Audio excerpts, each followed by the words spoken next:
This is the Dollemore Daily, and I'm Jesse Dollemore.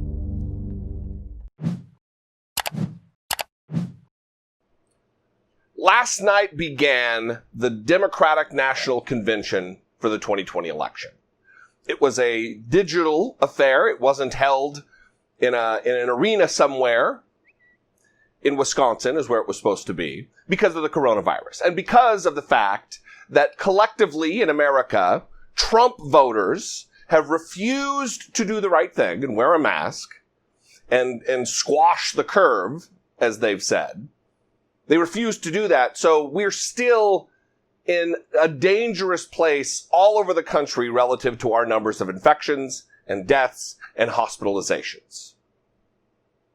That's where we are. So it's going to be digital. So will the Republican National Convention, which was supposed to be in North Carolina, but because they're doing social distancing measures, we're going to leave, we're going to go to Florida, and then that's the hot spot for America, and they're going to have to do it digitally.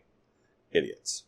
So a couple of different speeches were given last night that were notable. One from Bernie Sanders, and the other from Michelle Obama, who is notably, and she's known as someone who's not super political. She's not into politics. She doesn't enjoy the game of politics.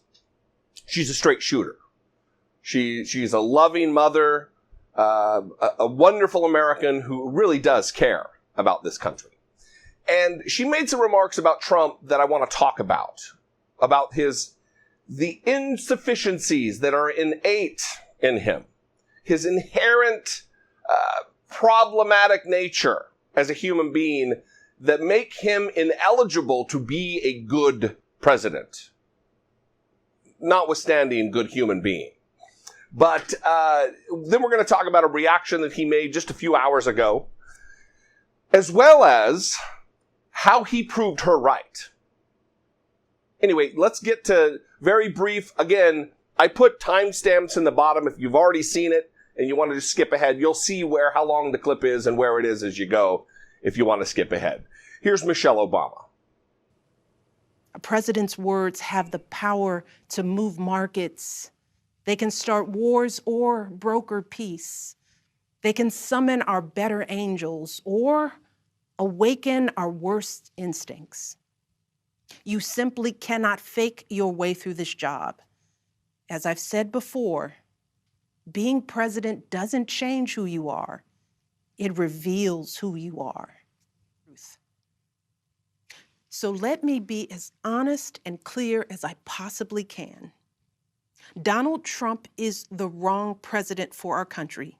He has had more than enough time to prove that he can do the job, but he is clearly in over his head. He cannot meet this moment. He simply cannot be who we need him to be for us. It is what it is. Taking a line from Donald Trump about the 170,000 plus deaths due to coronavirus, it is what it is. She's not wrong. Donald Trump is a dangerous demagogue. And to prove that he is, only hours before she made those remarks, yesterday, Donald Trump went to Minnesota and Wisconsin and gave two separate speeches. And while he was in Wisconsin, he again, with no humor, no sarcasm, made a remark about getting another 4 years on top of the one he's seeking now for a total of 12 years in office, which is a flagrant violation of the 22nd Amendment of the Constitution of this great nation. In 78 days, we're going to stop the radical left. We're going to win the state of Wisconsin, and we are going to win 4 more years.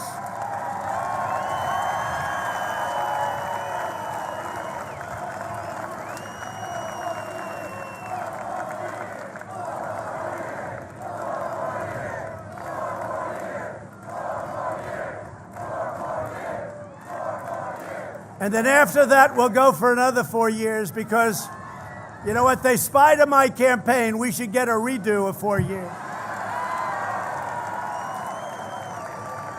We caught him spying on the, can you believe it? Did you see the FBI agent?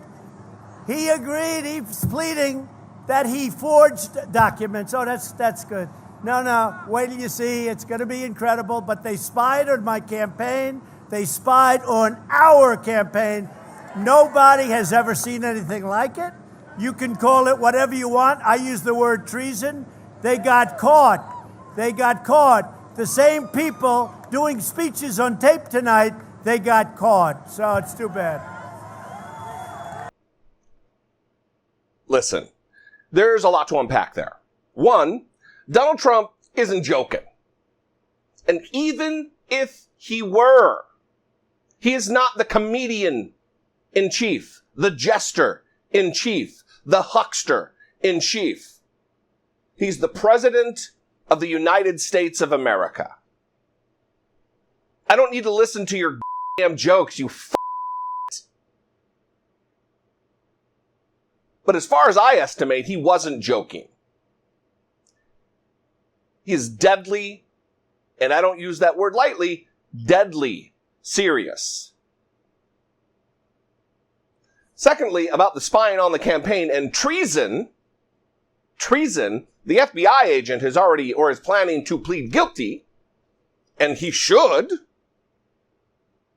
because our law enforcement agents and law enforcement officers around the country should be held to the highest behavioral and professional standards. And if they fall short of that, they have surrendered their right to serve in that role.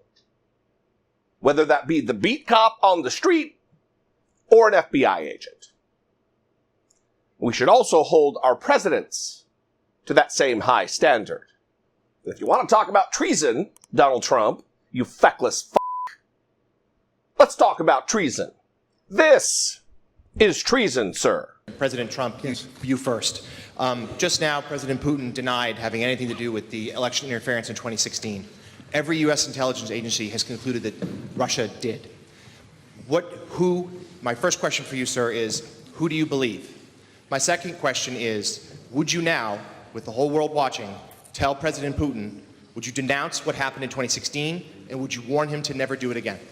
So all I can do is ask the question. My people came to me, Dan Coates came to me, and some others. They said they think it's Russia. I have President Putin. He just said it's not Russia. I will say this. I don't see any reason why it would be, but I really do want to see the server. But I have confidence in both parties. That is giving aid and comfort to the enemy of the United States. I don't see why he would. Yeah, I know that 17 independent intelligence agencies throughout the United States intelligence infrastructure have said that Russia did interfere. And now it has been verified that absolutely they did attack our democracy. But he's standing right here. He says he didn't. Who do I believe? I've got confidence in this guy. The individual who attacked us. I believe him. That is treason. That is when I started in earnest my calls for the impeachment of Donald Trump. So he knows a little bit about treason, having committed it. So, just hours ago, Donald Trump was asked specifically about Michelle Obama's remarks, and he had the audacity, the temerity to say that they were divisive remarks. Michelle Obama's speech last night where she said that you're in over your head and the wrong president. Yeah, no, she was over her head, and frankly, she should have made the speech live, which she didn't do. She taped it, and it was not only taped, it was taped a long time ago because she had the wrong deaths. She didn't even mention the vice presidential candidate in the speech, and, you know, she gets these fawning reviews. If you gave a real review, it wouldn't be so fawning. I thought it was a very divisive speech, extremely divisive. We have a tremendous amount of enthusiasm for my campaign. No, I thought her speech was very divisive. And frankly, I wouldn't even be here if it weren't for Barack Obama. See, we're standing in the White House. I wouldn't be in the White House except for Barack Obama because they did a bad job, Biden and Obama. And if they did a good job, I wouldn't be here. I'd be building buildings someplace and having a good time. Oh, what a moron. What an absolute dummy. So she's divisive. And also he criticizes that it was pre-taped and whatever else. But divisive. Donald Trump complaining about divisiveness in his speech. The praise for Nazis at Charlottesville, good people. Donald Trump is complaining about divisiveness in speech. This is the decision that we are facing right now. This is the choice that we are facing in 2020. If you watched any of the Democratic National Convention last night, I mean, it started off a little rough, a little goofy, a little campy, but they got it together. You see a fulsome representation of what America is. And if for the Republican National Committee, they're going to have the idiots who drew weapons on protesters in St. Louis outside of their ostentatious, stupid mansion. They're going to have them as featured speakers. There is a clear difference between the two parties. A clear difference between the two ideologies. A clear difference between the path forward for America. I think you know what to do. Anyway, I'd love to know what you think. 714-576-4054. You can leave a fewer than 3-minute. It's Google Voice. They just cut you off if you're too long. So keep it brief. 714-576-4054. You can also email me an email of any length at daily@dollemore.com. I sure do love you guys. I enjoy and appreciate so much the community that's building up around this program. And I am looking forward to the future.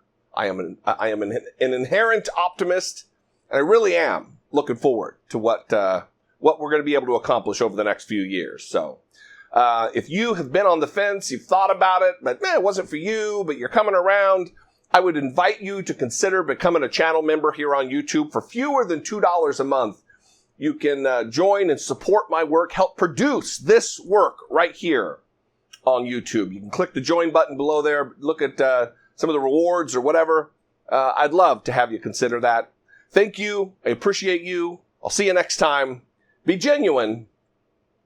Take care of one another.